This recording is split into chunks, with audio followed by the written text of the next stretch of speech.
बिस्मिल्लाहिर्रहमानिर्रहीम। आज का हमारा टॉपिक है relation of biology with other science. आज हम पढ़ेंगे बायोलॉजी का दूसरी साइंसेस के साथ क्या ताल्लुक है। सबसे पहले हमारे पास आता है बायोकेमिस्ट्री। बायोकेमिस्ट्री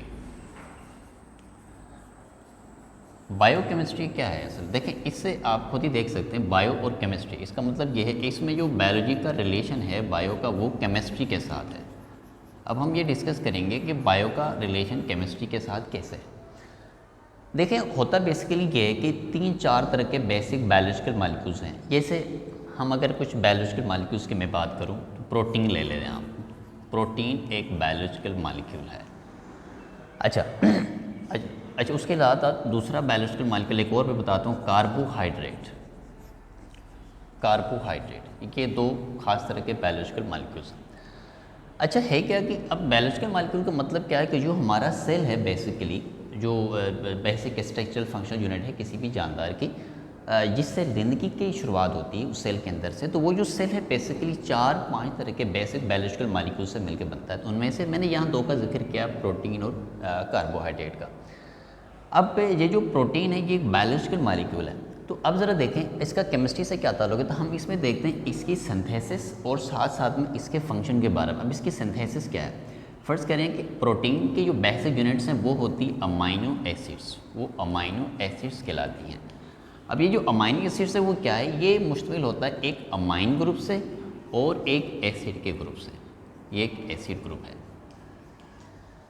अब क्या है कि इसके इस स्ट्रक्चर का मुताला कि ये इसकी कंपोजिशन क्या है और इसकी प्रॉपर्टी क्या है, तो पता चला कि ये जो अमाइनो एसिड ये जो एक बायोलॉजिकल मॉलिक्यूल है उसके अंदर एक अमाइन ग्रुप एक एसिड ग्रुप है।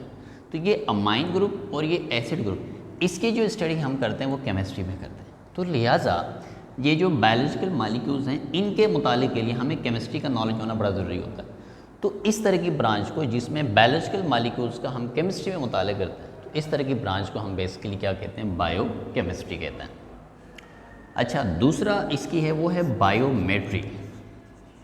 बायोमेट्री, अब ये से आप इस लफ्ज़ से ले सकते हैं बायो मतलब लाइफ, मेट्री लफ्ज़ असल में निकला है मेजरमेंट से, या मेजरमेंट कह सकते हैं आप, मेजरमेंट से निकला है। अब देखिए ये जो मेजरमेंट है ना, हम ये किस में करते हैं, मेजरमेंट के लिए हम मैथमेटिक्स का इस्तेमाल करते हैं और साथ में स्टैटिक्स का इस्तेमाल करते हैं। जैसे मैथमेटिक्स का इस्तेमाल करते हैं और दूसरा हम इसके लिए स्टैटिक्स का इस्तेमाल करते हैं। अब मैं ये बताना चाहूँगा कि इसमें कैसे होता है। फ़र्ज़ करें ये होता है इस तरह से, मैं एक मिसाल देता हूँ। एक प्लांट है जी, हमने एक सॉइल में एक प्लांट कल्टीवेट किया मैंगो का। तो उस मैंगो के प्लांट के अंदर फ़र्ज़ करें उसकी ब्रांचें कोई 4-5 ब्रांचें मैं कंसीडर करता हूँ, इसमें ये 4 ब्रांचें हैं। ये दूसरा एक मैंगो ट्री है, ये किसी और लैंड पे इसको हमने कल्टीवेट किया है। अब हमने देखा कि इस ट्री के ऊपर हमने देखा मैंगोज़ कितने हैं, 2, 3, 4, यहाँ पर 4 मैंगोज़ हैं। अब पता चला वही ट्री है, उसी नस्ल का मैंगो है, लेकिन इस ट्री में जो मैंगोज़ हैं वो 2 हैं। अब प्रॉब्लम होता है ये बेसिकली कि सॉइल का फ़र्क होता है, यानी डिफरेंट सॉइल के कल्चर की वजह से इस ट्री के ऊपर जो फ्रूट की जो तादाद है वो डिफरेंट होती है। तो इसी वजह से अब जो बायोलॉजिस्ट है वो क्या करता है, इस तरह वो सॉइल यहाँ पर इस तरह के मैंगो ट्री की, हालांकि नस्ल दोनों की सेम है, इनकी क्वांटिटी यानी इनको वो मेजर करेगा, और दूसरा ये जो मैंगो ट्री है इनके बीच का एक रेशो निकालेगा। यानी इस सॉइल के अंदर मैंगो के ऊपर जो ट्री के ऊपर जो मैंगोज़ थे वो इतने थे, इसके ऊपर जो मैंगोज़ थे इतने थे। तो इनके इस रेशो को या इसकी इस चीज़ों को काउंट करने के लिए हमें मैथमेटिक्स और स्टैटिक्स का ज़्यादा इस्तेमाल करना पड़ता है। तो लिहाजा उस ब्रांच को हम क्या कहते हैं, बायोमेट्री कहते हैं। तो बायोमेट्री में होता क्या है, यानी हम किसी भी बायोलॉजिकल चीज़ की इन्वेस्टिगेशन के लिए, ऑब्जर्वेशन के लिए हम मैथमेटिक्स और स्टैटिक्स का इस्तेमाल करते हैं, तो उसको हम क्या कहते हैं, बायोमेट्री कहते हैं। अच्छा, अगला तीसरा जो हमारे पास है वो है बायोफिज़िक्स। अब हम डिस्कस करेंगे बायोफिज़िक्स के बारे में। बायोफिज़िक्स में क्या होता है, biophysics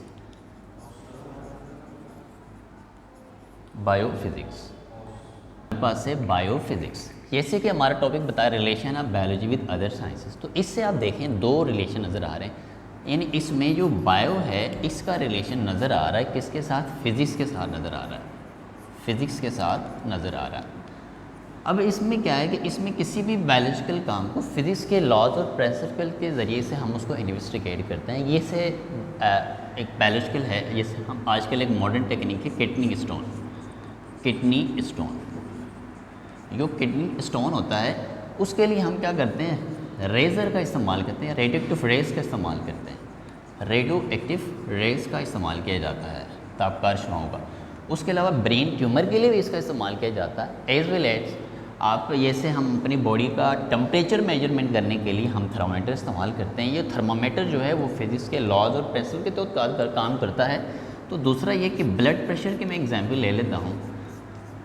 blood pressure, blood pressure क्या है, अब इसको मेजर किस में करते हैं, थर्मोमीटर में करते हैं, थर्मोमीटर में करते हैं।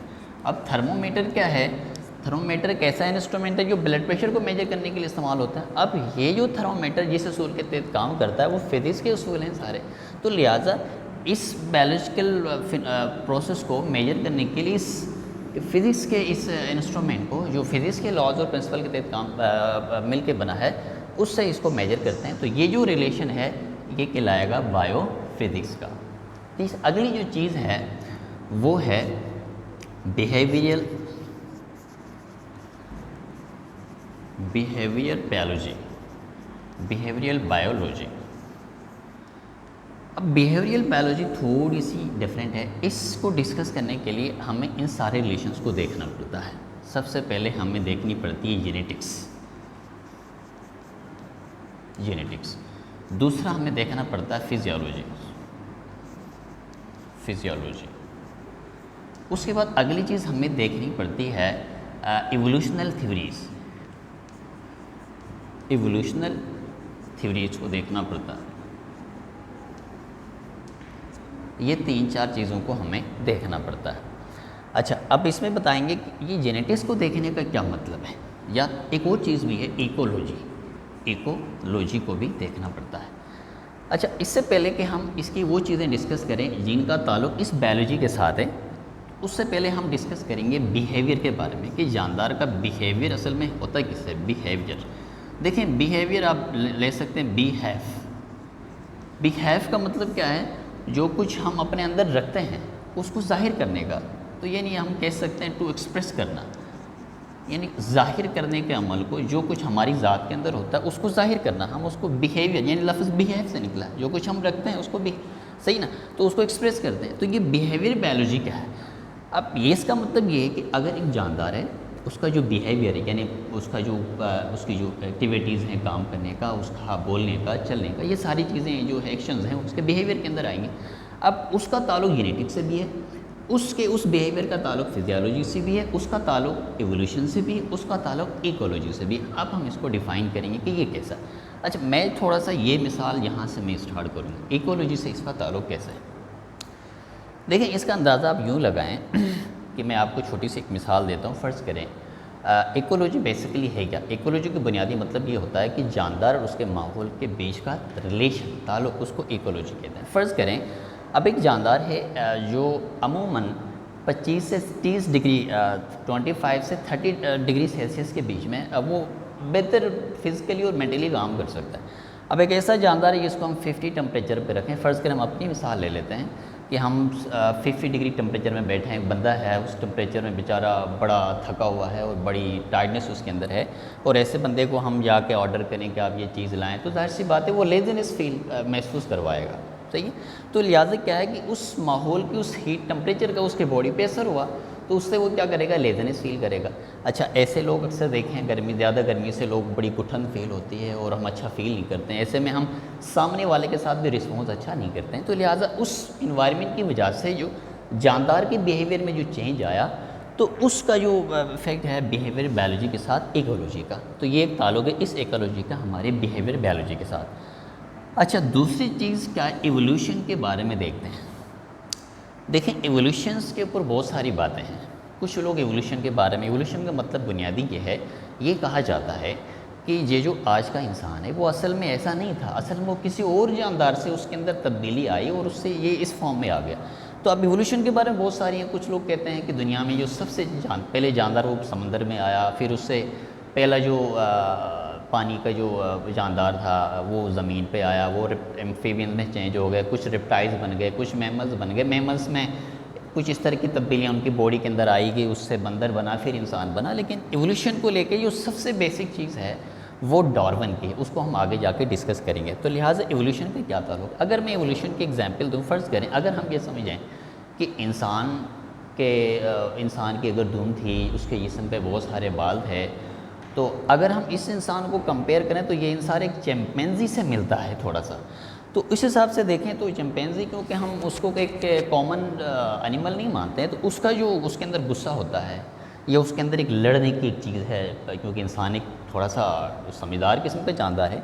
तो अब देखें बाज़ दफ़ा इंसानों के अंदर ऐसा होता है कि बहुत अच्छा समझदार इंसान होता है, लेकिन उसके अंदर कई दफ़ा उसके अंदर बर्दाश्त की जो सलाहियत है वो ख़त्म हो जाती है, वो लड़ना शुरू कर देता है। और ये कॉमन, क्योंकि गुस्सा, नफ़रत ये चीज़ें इंसान के अंदर हैं, तो ये कहा जाता है। क्योंकि एवोल्यूशन क्या है कि एवोल्यूशन में ये होता है कि अगर हम माजी में कोई और जानदार थे तो जाहिर सी बात है तब्दीलियाँ आई, लेकिन कुछ चेंजिंग अभी भी हमारे अंदर मौजूद है। जैसे फ़र्ज़ करें ये कहा जाता है कि इंसान के पीछे टेल हुआ करती थी, लेकिन आज हम देखते हैं इंसान में टेल तो नहीं है, लेकिन अगर हम उसके स्ट्रक्चर को देखें तो पीछे टेल का वो जो बोन थी, छोटी सी बोन होती है टेल की, वो अभी भी मौजूद है। अच्छा, तो लिहाजा एवोल्यूशन क्या है कि अब क्योंकि अगर हम बंदर से वाकई में बने हैं तो हमारे अंदर वो अग्रेसिव आज भी इंसान के अंदर मौजूद है, तो ये एवोल्यूशन का इफेक्ट है। अगली चीज़ है फिजियोलॉजी। देखें मसला ये होता है कि कुछ लोगों का जो बॉडी स्ट्रक्चर होता है या उसकी ब्रेन के अंदर कुछ इस तरह की चेंजेस होती हैं कि वो एग्रेसिव किस्म के लोग होते हैं, तो लिहाजा उसके जो फंक्शनल डिसऑर्डर है जिसकी वजह से उसके बिहेवियर में चेंज आता है, उसको हम क्या कहेंगे, बिहेवियर बायोलॉजी कहेंगे। इसका ताल्लुक फिजियोलॉजी से मौजूद है। दूसरा, फिजियोलॉजी में बेसिकली हम हार्मोन्स के बारे में पढ़ते हैं।